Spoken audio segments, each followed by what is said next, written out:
서울 창업허브와 함께하는 마케팅 분석 기법을 활용한 창업 비즈니스 모델 개발 과정, 교육과정 5회차입니다. 오늘은 비즈니스 모델에 의해 좋은 비즈니스 모델이 가지는 지표 강의를 진행하도록 하겠습니다. 좋은 비즈니스 모델을 판단하기 위해 어떤 용어들이 사용될까요? 첫 번째로는 키워드가 있습니다. 키워드 검색을 통해 브랜드의 위치 확인이 가능한데요. 키워드는 어제로부터 지난 한 달 동안의 검색량을 의미합니다. 사람들은 특정 제품이나 서비스를 브랜드로 인식한 후 검색을 합니다. 내 자사 브랜드 및 서비스는 코카콜라, 나이키처럼 특정 이름을 가지고 있죠. 이름을 검색함으로 한 달 동안의 검색량과 경쟁자와의 흐름을 추정할 수 있습니다. 주로 키워드는 네이버에서 검색을 많이 하는데요. 한 달 동안 네이버에서는 얼마나 검색될까요? 특정 브랜드를 검색해보면 좋겠습니다. 몇 가지 용어에 대해서 설명을 드리겠습니다. 키워드는 네이버에서 검색하는 특정 검색 단어를 의미합니다. 띄어쓰기를 구분하며 경쟁사 대비 관심도를 확인할 수 있습니다. 검색량은 PC와 모바일에서 검색하는 검색량으로 총 조회수는 PC 검색량과 모바일 검색량을 합친 수입니다. 최근에는 PC 검색량보다는 모바일 검색량이 훨씬 더 많이 검색되는 것을 확인할 수 있습니다. 문서수는 주로 네이버 블로그의 포스팅을 의미하며 키워드가 언급되거나 관련이 있는 문서의 개수를 의미합니다. 이처럼 네이버에서 키워드, 검색량, 문서수를 알게 되면 어떤 특정 브랜드에 얼마나 검색이 되는지, 그리고 얼마나 문서가 만들어져 있는지에 대한 자료를 확인할 수 있습니다. 로그인을 하지 않고도 쉽게 키워드를 검색할 수 있는 사이트를 소개하겠습니다. 구글에서 키워드 마스터를 검색하시면 키워드 마스터 웨어리즈 포스트라고 나오게 되는데요. 사이트에 입장을 하시면 키워드란에 브랜드명, 남성 샴푸 등 특정 키워드를 검색할 수 있습니다. 남성 신발, 탈모 남성 샴푸 추천, 나이키, 아디다스 등 다양한 키워드를 한번 넣어서 어떤 검색이 나오는지를 확인하시길 바랍니다. 여기에서 나오는 검색은 어제로부터 한 달 동안에 검색된 네이버의 키워드 검색량이라고 생각하시면 됩니다. 네이버 데이터랩에서는 키워드의 흐름을 파악이 가능합니다. 키워드 마스터처럼 한 달 동안 검색 수는 나오지 않지만 어떤 비율, 경쟁 비율을 통해서 경쟁사와 내가 키워드가 얼마나 검색이 되는지를 직관적으로 알 수가 있습니다. 주제어에는 브랜드명을 넣으시고 기간, 범위, 성별, 연령 등을 체크해서 네이버 검색 데이터 조회를 누르시면 네이버 데이터랩에서는 보시는 표처럼 직관적으로 분석이 가능합니다. 가장 검색이 많이 된 시기를 100을 기준으로 평가를 하게 되고, 야나두가 전반적으로 1등을 차지하고 있지만 중간중간에는 시원스쿨이 검색이 많이 되는 것을 확인할 수 있습니다. 따라서 기간에 따른 순위 파악이 가능하고요. 같은 브랜드라도 기간에 따라서 검색량이 차이가 나는 것을 확인할 수 있습니다. 기간, 성별, 연령, 범위 등을 나누어 흐름을 파악해 볼 수 있다는 장점이 있습니다. 최근에는 모바일의 발전으로 구글 검색도 많아졌기에 구글 트렌드에서도 경쟁사를 분석하는 것은 보조 지표로 활용이 가능합니다.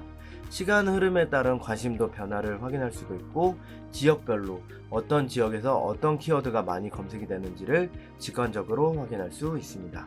두 번째는 KPI 지표의 설정입니다.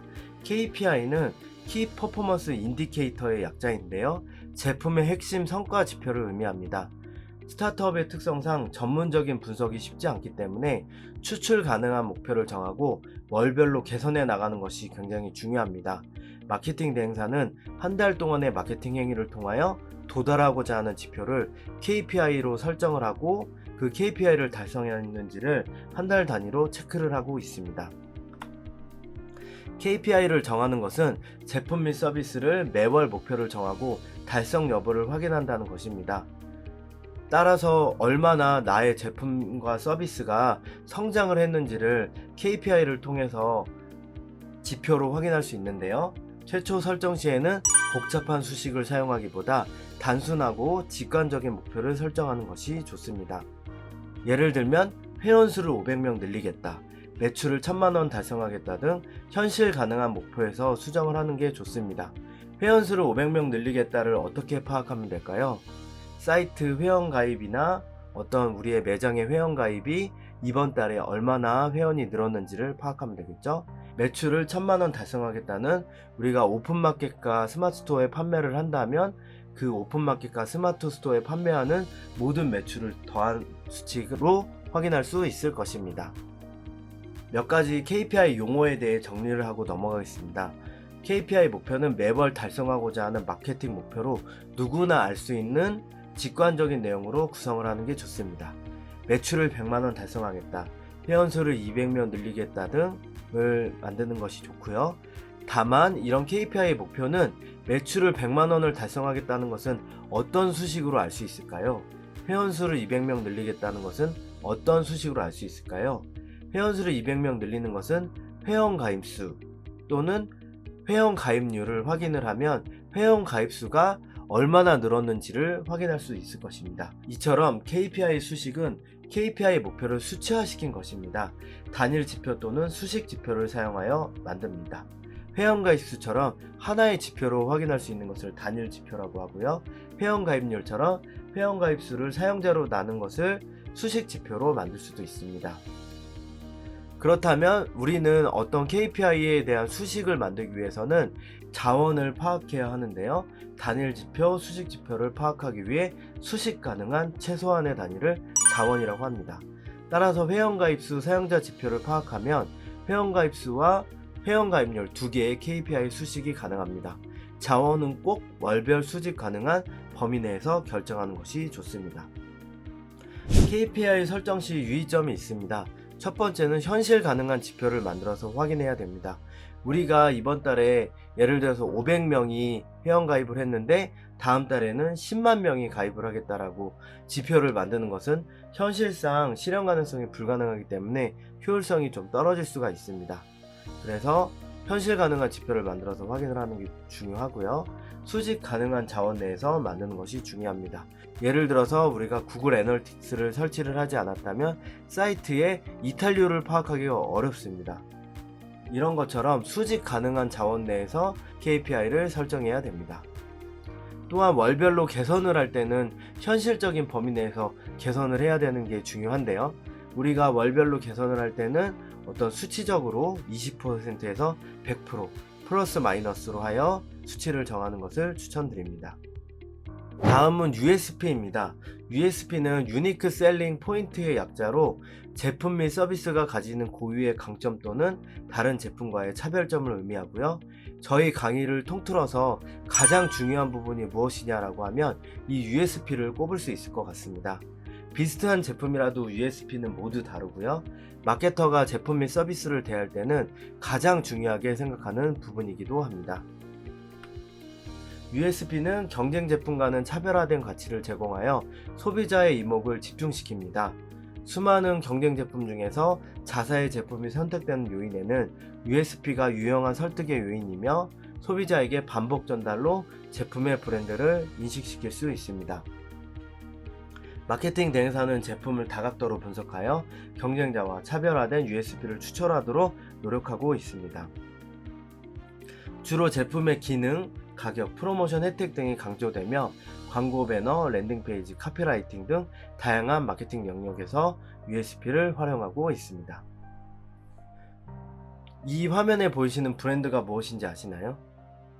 궁극적으로는 나이키처럼 브랜드가 USP가 되게 하면 매우 뛰어난 신뢰도를 얻게 됩니다. 하지만 스타트업의 특성상 브랜드 인지도를 쌓는 데는 시간이 필요하기 때문에 최초로 경쟁사 USP 분석 시에는 브랜드가 강점인 제품보다는 기능 효용 중심으로 비슷한 수준의 제품에서 USP를 추출해 보는 것을 추천을 드립니다. 다음 용어는 ROI와 ROAS입니다. 둘의 용어는 굉장히 비슷한 부분이 있는데요. ROI는 Return on Investment의 약자로 투자한 자본 대비 수익률 혹은 투자한 비용 대비 수익률을 의미합니다. 스타트업이 투자 대비 수익률을 측정하기 위한 지표로 1000만원을 투자하여 100만원의 수익을 냈다면 ROI는 10%라고 할 수 있습니다. 로아스는 리턴 온 애드 스펜드의 약자로 광고 비용 대비 수익률을 의미합니다. 마케팅의 효율성을 측정하기 위한 지표인데요. 전체 광고 비용 1000만원을 투자하여 1억 원의 수익을 냈다면 전체 광고 로아스는 1000%라고 할 수 있습니다. 페이스북 광고 1000만원을 투자하여 2000만원의 수익을 냈다면 개별 광고인 페이스북 로아스는 200%라고 할 수 있습니다. 이처럼 투자한 자본 대비 수익률, 광고 대비 수익률을 한 달에 한 번 검토함으로써 우리가 얼마나 효율적으로 금액을 사용하고 있으며 마케팅을 배정하고 있는지를 파악할 수 있습니다. 따라서 로아스로는 광고 대비 전환율 확인이 가능한데요. 로아스를 활용하여 총 광고 대비 수익률과 개별 광고의 성과를 파악할 수 있습니다. 하지만 로아스가 모두 다 파악이 가능한 건 아닙니다. 대부분 유료 퍼포먼스 광고는 로아스 측정에 용이한 부분이 있습니다. 네이버 키워드 광고, 페이스북 광고, 유튜브 광고 등이 이에 해당됩니다. 다만 블로그 제작, 뉴스 기사 발송 등 바이럴 광고 등은 수익 측정에 어려운 부분이 있으므로 총합하여 평가합니다. 매월 1회 ROI와 로아스를 분석하는 습관을 들이다 보면 비용을 줄이고 수익을 높일 수 있는 방법을 모색하게 될 수 있을 것입니다. 이번 시간에는 비즈니스 모델이 가지는 주요 지표와 용어에 대한 설명을 드렸습니다. 몇 해에 걸쳐 그동안 운영하며 느꼈던 비즈니스 모델에 대한 다양한 인사이트에 대해 나누었습니다. 다음 시간에는 실제적으로 아이디어를 찾고 비즈니스 모델을 만들어가는 부분에 강의를 진행하도록 하겠습니다. 오늘 강의는 여기서 마치도록 하겠습니다. 감사합니다.